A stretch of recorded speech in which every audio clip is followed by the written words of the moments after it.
ใส่ขนมก่อนเดี๋ยวเลยเดี๋ยวมันตาย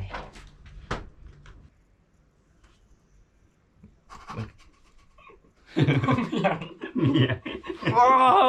บอกแม่ละเดี๋ยวนี้สบายดีทุกคนมื้อนี้คือเขากำลังชิไปซื้อน้ำเขาชิไปซื้อน้ำของ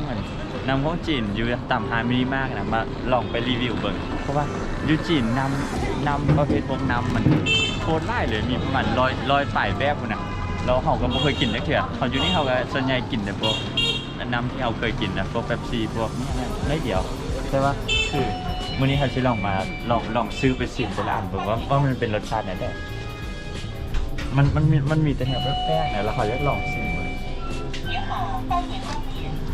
มีกระตาบุญจับเลยอันนี้มาอันนี้คือน้ำเขื่อนนะคือน้ำเนี้ยก็น้ำมันเลยสปอนเซอร์บอกคือน้ำมันเลยคือสปอนเซอร์ลองเอาไปเดี๋ยวเขาซิลองเอาแต่อันเนี้ยมันแป้งๆนะคือพวกกาแฟในกาแฟกระเบาเตี้ยมเบาอันนี้ก็น่าจะเป็นอันนี้อ่ะมันน่าจะเป็นพวกอันเครื่องดื่มชูกำลังเลยมันเป็น energy แล้วก็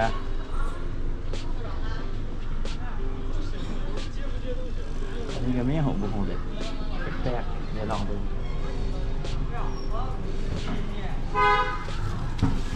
แล้วก็นอน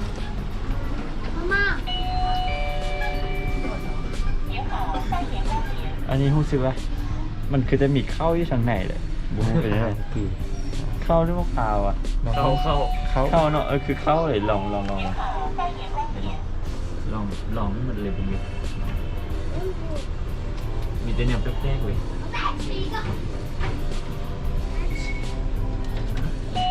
อันนี้บุกแปลกเลย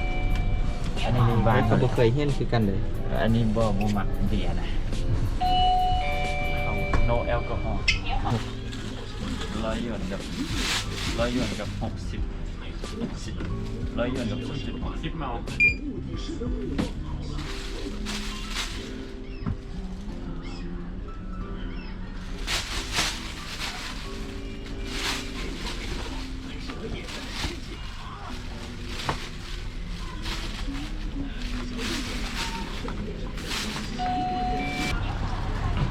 เดี๋ยวเอาซื้อเครื่องดื่มพวกจีนมาละเดี๋ยวเราจะลองไปรีวิวอยู่ห้องเลยเดี๋ยวคือว่าไปเจอกันอยู่ห้องเลยไปเจอกันอีกวันหนึ่งอยู่ห้องเลยจ้ะบ๊ายบายทุกคนตอนนี้เรากลับมาเรามาอยู่ห้องของไอโบตายกันเปลี่ยนเครื่องมาเรียบร้อยมาละเดี๋ยวนี้จะมารีวิวน้ำได้แล้วเดี๋ยวนี้น้ำมีประมาณ1 2 3 4 5 6 7 8 9 10 11 12 13 14 15 17 อันมี17 อันซึ่งมันไล่หมดผู้เดียวกินคือสิบ่หมดกันเลยว่าต้องได้มาช่วยเพิ่นในนึง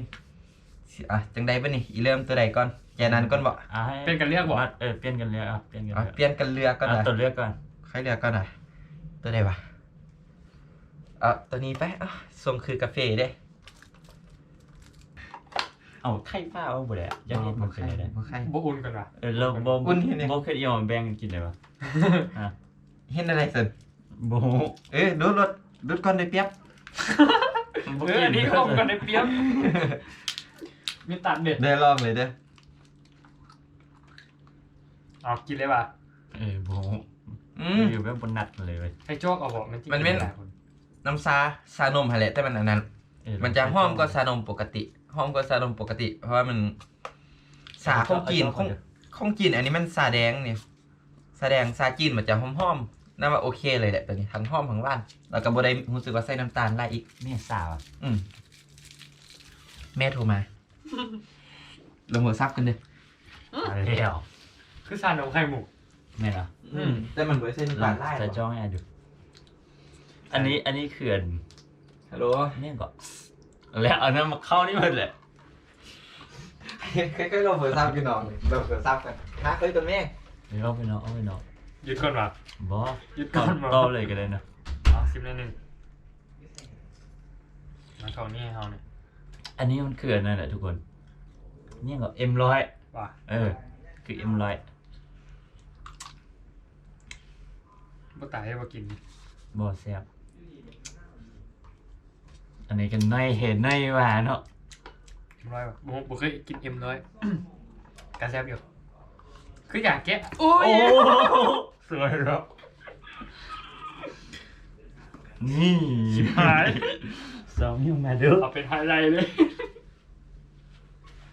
อ้าวบุยเจี๊ยบอันนี้มดทุกคนมาต่อวันนี้เมื่อกี้เขาเสร็จเขาเห็นอันนั้น เกิดอุบัติเหตุ เขาเสร็จมันแล้วลองมาซิมตัวนี้เบิ่งตัวซิมเป็นไงดังเมื่อกี้ตัวซิมแบบนี้นะ ตัวนี้ว่ะคือ M100 Ti ว่าค่ะแหละแต่เขาก็ไม่เคยกิน M100 เอาแต่มันคือ M100 แท้ จักไม่เคยกินมีคนตาเฮีย ๆมันต่อไปอีกชิมมันนะ ตัวนี้ก็ได้ ลองเบิ่ง ไอเลือกเขาเลือกตัวนี้ไอเลือกเนี่ยของไอเลือก ชิมน้ำกันเลยบุดีก ว่า ว่า ก็ได้ ชิมกันเลยลองเบิ่งต่างค่า$ด ทีม2 คนท่าตอนนี้ เอา หลายแท้ เอา คือวายเลย แม่นนะ ว่าปันเคยกิน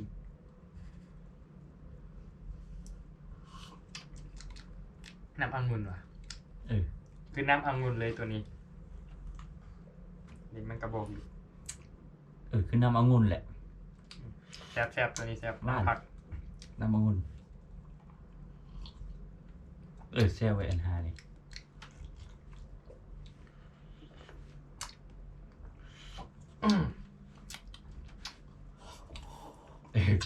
ไอ้ว่าเอาเกลือมาใส่ให้ละลายกินเนาะ เอาเกลือมาใส่นี่ กวนวะ เออ เดี๋ยวไปตอนนี้รวมรู้สับอยู่มัน ลองบ่ เอาขนอนเนาะ โอ้มันอีตายดิเดี๋ยวเรา ขนอนที่ไหนไอ้ไปเอาเกลือ ไปข้างนอกอยู่ทางนอกที่ลองไปเอาดู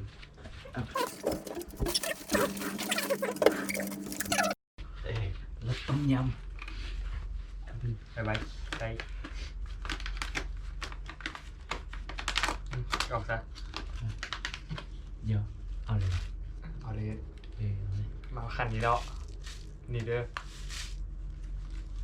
เสียดายน้ำเวลาจะเอาออกไป สูงขึ้นโอ้โหกินก็ได้ก็กินไม่ได้ก็ไม่ต้องกินกับคุณผู้ชม ผมเวียนทำลายหลักฐาน เอาใส่ข้างนอกก่อนเดี๋ยวอะไรเดี๋ยวมันตาย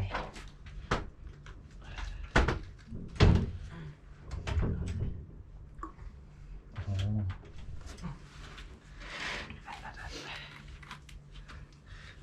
สั้นๆเลยระเบิดซะละ เขาเป็นวัดกินกระต่ายด้วยวันนี้ ชิมหลักฐานได้ไหม เอาไว้นี่ก่อน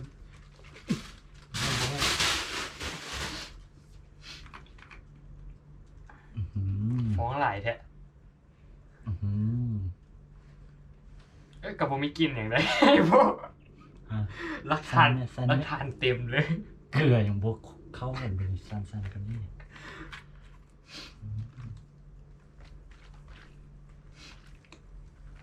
มันรสชาติได้ด้วยวะตัวลองชิมมัน เดี๋ยวกลับมาเดี๋ยวถ้าอันเดอรามาแล้วอันนั้นเอามาซื้อตัวไอ้มักอันนี้เนี่ยคือM100เลย อันนี้กระแซบอยู่มันคืออย่างวะอย่างซานมไข่มุกแต่บูมีมุกดำซื่ ก็ อ คือกันตัวนี้มันหอมกว่าแล้วก็จางกว่าตัวนี้แซ่บ อันนี้ เป็นโอเค อันนี้คือM100 ๆไม่ค่อยกินเท่า ลองชิมดิมันคือM100 ตัวได้ยังไม่ ห ชิ น่ ม อยอ่ะนี่ก็เคี่ยนอยู่เครื่องดื่มสุกกำลัง มันนี่รีวิวตัวนี้ตัว พวกญี่ปุ่นได้นี่ ไว้ซิมตัวนี้นี่ มีภาษาญี่ปุ่น ตัวนี้แมนน้ำองุ่น เจแปนโตเกียว แมนบอกว่าน้ำองุ่น เบิ่งนั่ง สี ดี คือซื่อๆถอกใส่จอกเนาะซิมตัวนี้คนละช็อต ๆ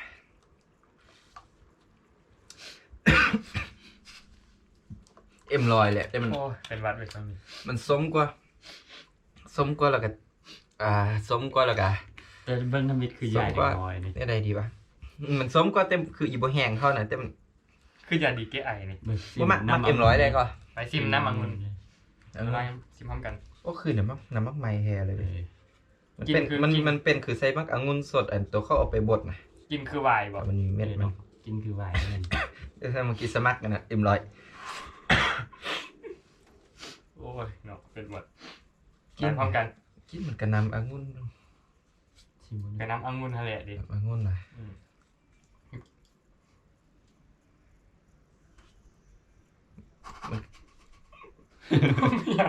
เนี่ย ผมบอกแม่ละเดี๋ยวนี้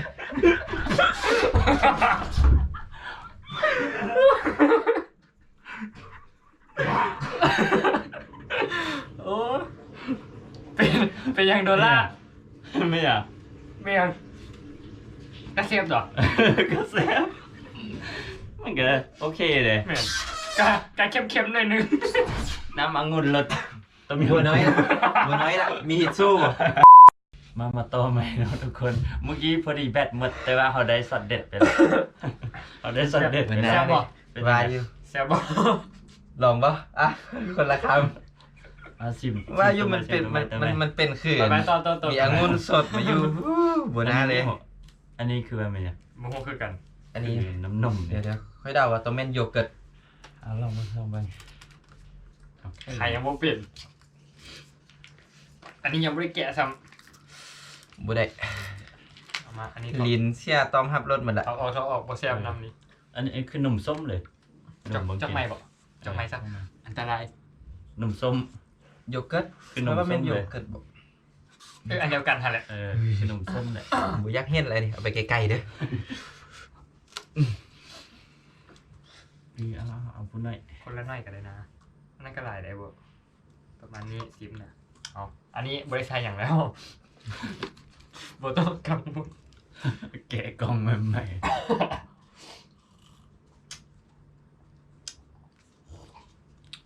คือยังนมสด โยเกิร์ตรสนม แม่น แล้วก็คือนมส้ม แต่นมยุติส่วนใหญ่มันเป็น โยเกิร์ต คือ รสน น ม มส้มเนี่ย นมส้มแหละ มันยืดๆคือโยเกิร์ตที่มันเป็นรสนมส้มสมบ คือนมส้ม คือนมส้มอะไรครับโยเกิร์ต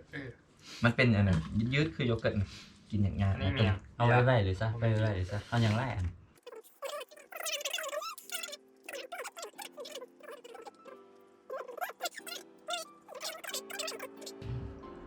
สำหรับคลิปนี้ก็ประมาณซ้ำนี้แหละคันมักกดไลค์คันทึกใจกดแชร์ที่สำคัญอย่าลืมไปกดติดตามช anel Dora NSK เด้อลง พี่ซ่อง มื